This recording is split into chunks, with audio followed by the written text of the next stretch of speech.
प्यारे बच्चों, नमस्कार।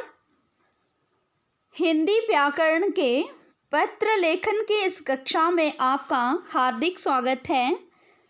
आज हम अपने बड़े भाई के विवाह के अवसर पर 3 दिन का अवकाश लेने हेतु प्रधानाचार्य जी को प्रार्थना पत्र लिखेंगे बच्चों। तो बच्चों, इससे पहले कि हम पत्र लिखना सीखें, कुछ बात कर लें। हाँ, यही सही रहेगा। तो चलिए, अगर आपके भाई का विवाह है और आपको 3 दिन का अवकाश चाहिए तो आप क्या करते हैं?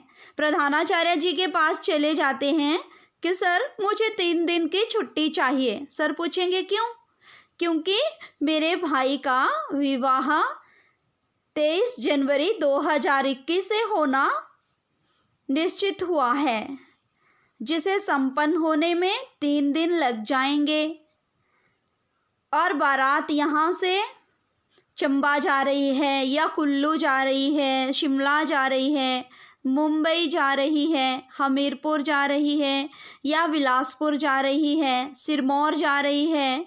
जहाँ भी जा रही है आपने उस प्रॉपर जगह का नाम लिखना है, ठीक है। फिर आप कहेंगे कि सर मेरे भाई के विवाह में मेरा शामिल होना अत्यंत आवश्यक है। क्यों आवश्यक है? क्योंकि विवाह शादी जैसे मौक़ों पर अपनों का शामिल होना ज़रूरी होता है। तो फिर प्रधानाचार्य जी कहेंगे कि ऐसे तो आपको छुट्टी नहीं मिल सकती है। क्यों? क्योंकि आपको लिखित रूप में देना पड़ेगा। तो बच्चों, आपको पता होना चाहिए कि हमें प्रधानाचार्य जी के ऑफिस में सिर्फ लिखित रूप से ही पत्र लेकर जाना होता है, बात नहीं करनी है।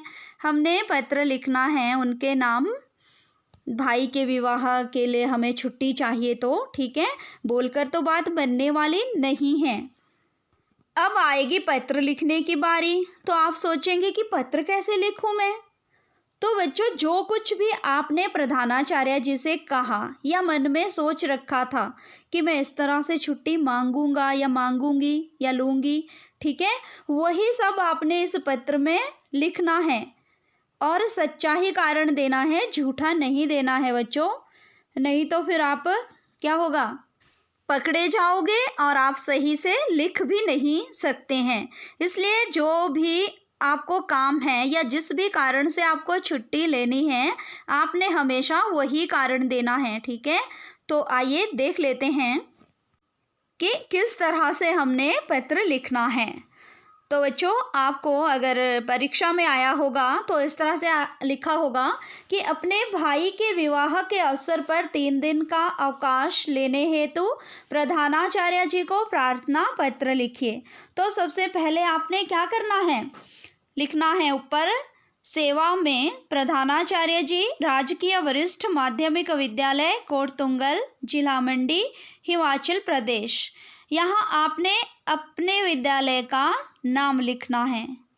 फिर उसके पश्चात विषय आएगा, अपने भाई के विवाह में शामिल होने के लिए 3 दिन के अवकाश हेतु आवेदन।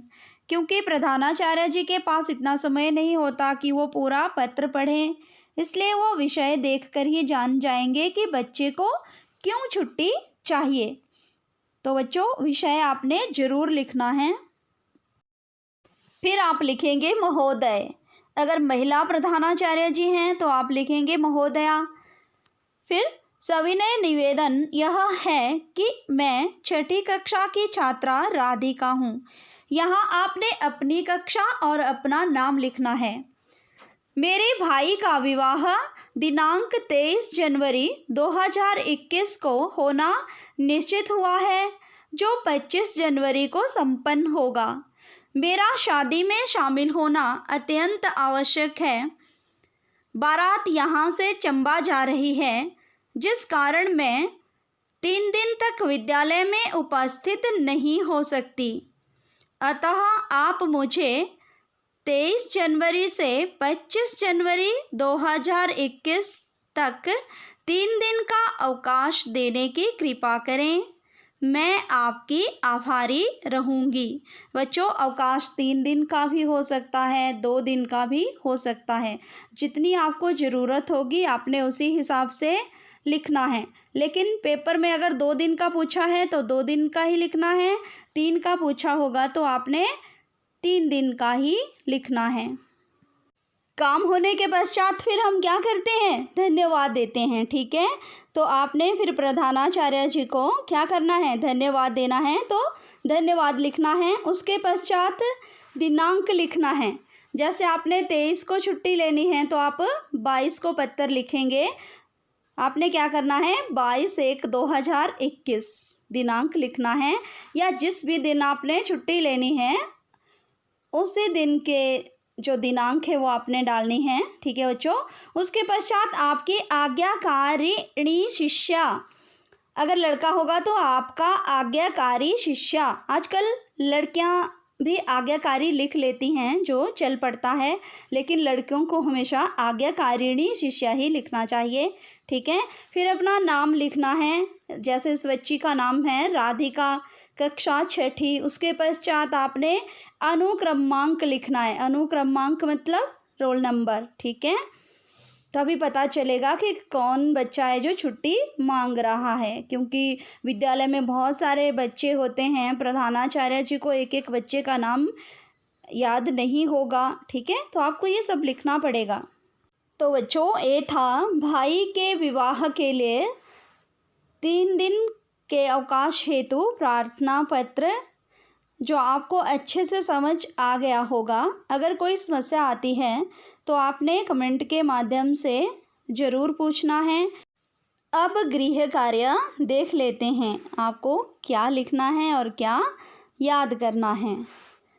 तो बच्चों, आपको अपने भाई के विवाह के अवसर पर 2 दिन का अवकाश लेने हेतु प्रधानाचार्य जी को प्रार्थना पत्र लिखना है। मैंने कितने दिन का सिखाया? 3 दिन का, लेकिन आपने कितने दिन का लिखना है? 2 दिन का, ठीक है। तो ये आपने लिखना भी है और याद भी करना है, साथ ही साथ आपको याद हो जाएगा। समझ के साथ लिखना है। और लिखने के पश्चात व्हाट्सएप के माध्यम से अपने हिंदी के शिक्षक या शिक्षिका जो भी आपको पढ़ाते हैं उनको ज़रूर भेजना है बच्चों। आज के लिए इतना ही। कल हम फिर किसी नए विषय के साथ मिलेंगे। तब तक के लिए जय हिंद, जय भारत, और ध्यान से सुनने के लिए धन्यवाद।